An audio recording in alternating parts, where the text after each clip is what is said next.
Hey everyone, my name is Gamer Corey and welcome back to another Red Dead Online video. Now in this video, I do want to go over what I believe to be some of the best purchases here in Red Dead Online. And if you guys don't necessarily agree with me, then definitely let me know what you guys believe to be some of the best purchases for your characters or just players in general here in Red Dead Online. So now, I am going to be doing more of an all-encompassing video this time around. So there's going to be another video that will kind of come out, kind of geared more towards the beginner players. But some of the items that will be contained in here are definitely designed for beginners. But this is more at all levels, just because some of the things that I'm going to be discussing here, you do have to be at a high enough a level to unlock all of these types of things. So again, if you guys think that you guys or disagree with any of my list here, then definitely let me know what you guys believe to be some of the best purchases here in Red Dead Online. But let's go ahead and get started.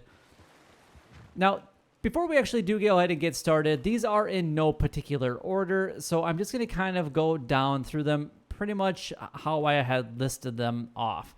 Now, coming in at number one is obviously the horse that you guys use. Now, I really do believe that the horse that you guys use is going to basically make or break your experience here in Red Dead Online. Now, I know that there's going to be a huge argument about what the best horse is and what the best saddles are, but I am on Xbox, so I don't have access to all of them, so just kind of keep that in mind. Now, this horse is my favorite horse. I've been using this horse pretty much since story mode. I wanted to purchase it as soon as I got onto online, and I haven't really looked away or have even thought about getting a different horse now. But this horse cost about $850 roughly, and it's a great horse. Now, the statistics on their own, it's 6 out of 10 for both the acceleration and for the speed. But if you get a saddle for this thing, and I am using the level 96 saddle, you can increase and then I got the stirrups as well, which increases it from 6 out of 10 to 8 out of 10 for both of those categories. But I also have better cores and etc. by using the special saddle. So even if I were to pull up the catalog, you can't even purchase a special saddle here. You actually need to purchase those at the stable by themselves.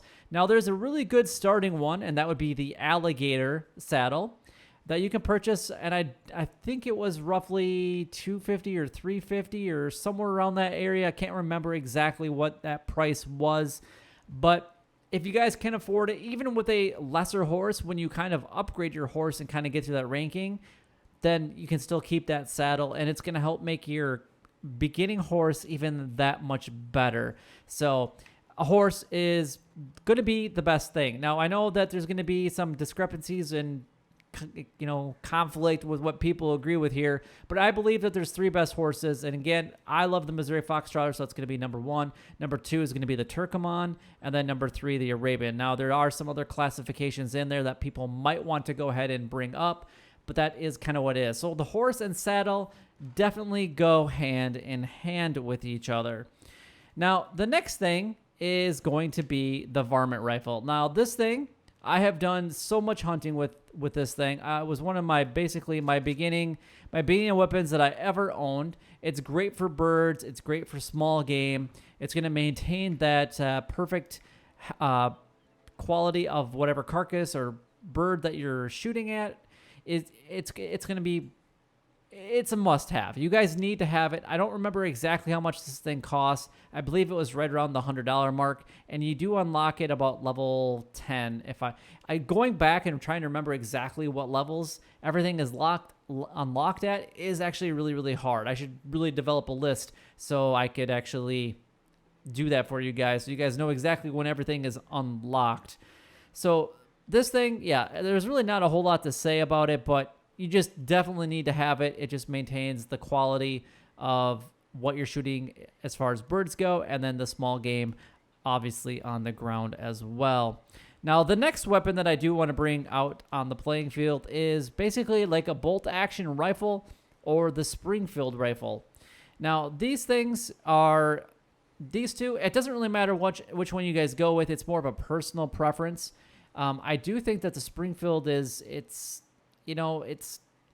I like the bolt action rifle a little bit better, but the Springfield one definitely has some, they both got their pros and cons, but you guys can definitely decide which one would work out well for you guys. And if we go ahead and take a look at our catalog here, we can go down to our rifles, and the Springfield is going to be a lot cheaper by about $50.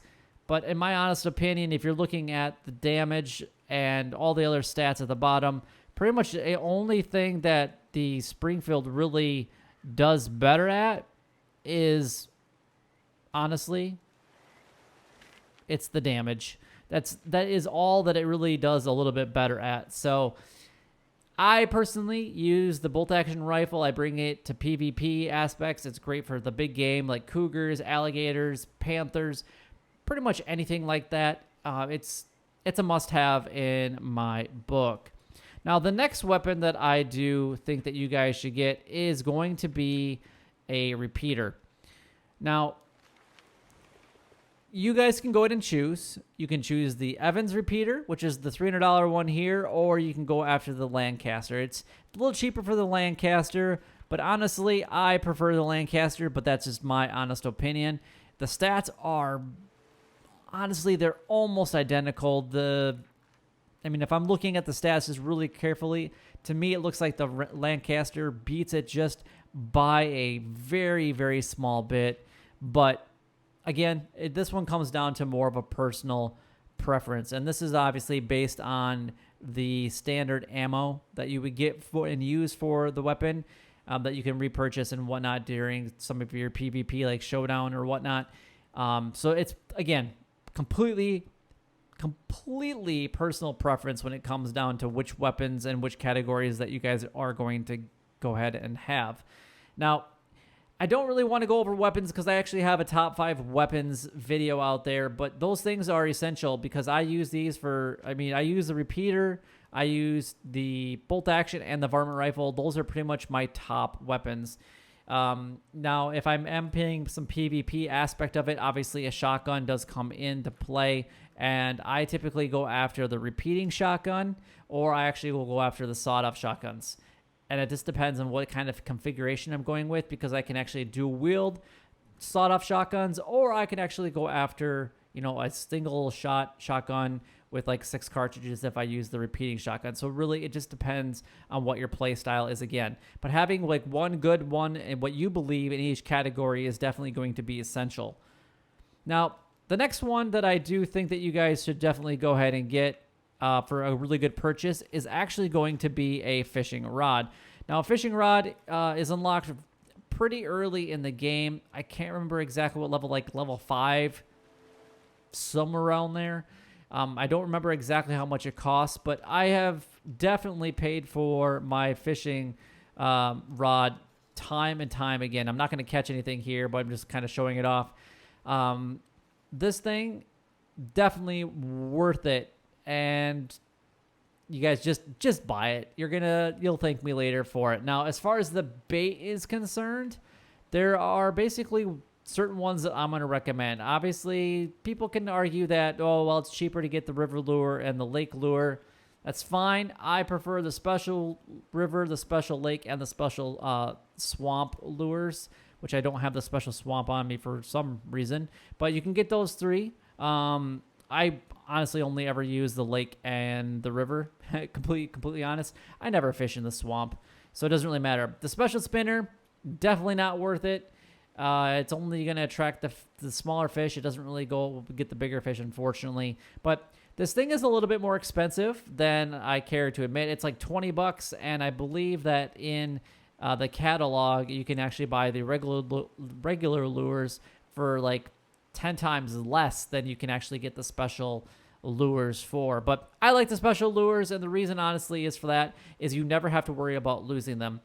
If you lose it 10 times, obviously then either you're a really bad fisherman, or you should have bought the special spinner or special lures.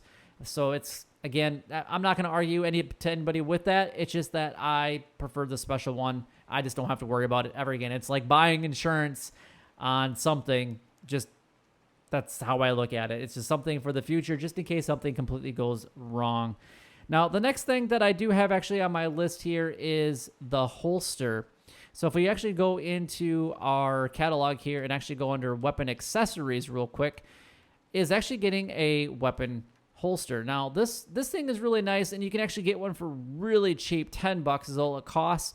I don't remember what levels these unlock at, but this allows you to dual wield, so you can have the dual wielding shotguns to Cattleman, to Schofield, to Lamont or Lamat, or whatever.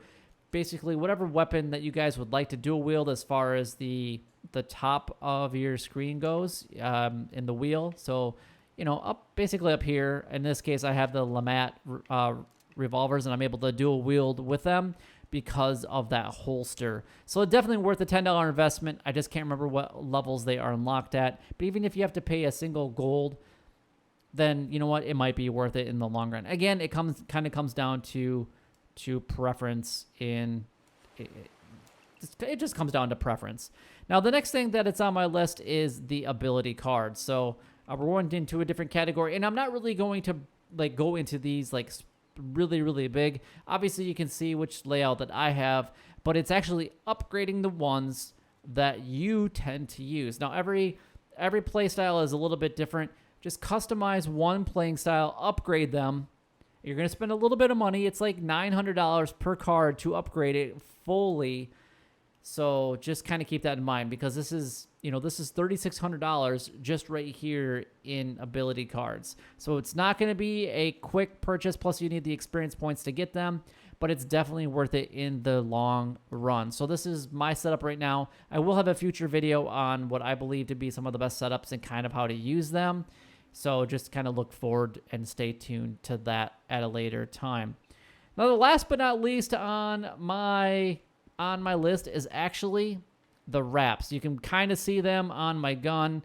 They're all obviously only designed for a little bit bigger weapons, but if we take a look at this thing, you can see the wrap at the back there. There is none on, that's the only one that's available to us on the varmint rifle. But if we actually pull out our bolt action rifle here, you can actually see that you can definitely see this one's a little bit used, but we have the bottom one, and then we have one right at the middle, right by the chamber here. And that will actually help bring down the chance of it degrading as fast. So it degrades slower over time, which makes it really good in like PvP situations. And it's really not that expensive. It's like $40 to get the wrap without changing the color. And then I think the change of color is like another $10. So for $50 on the weapons that you're going to use all the time, in my personal opinion, it's worth it, because then you don't always have to clean it, and the condition stays pretty well for a long time.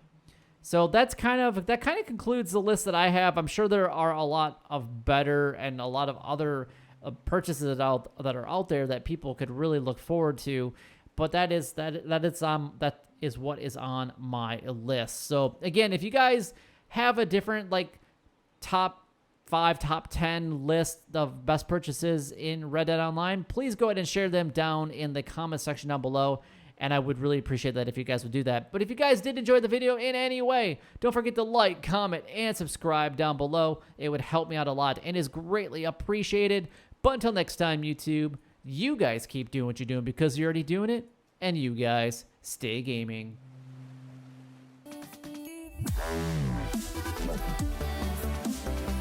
Yeah.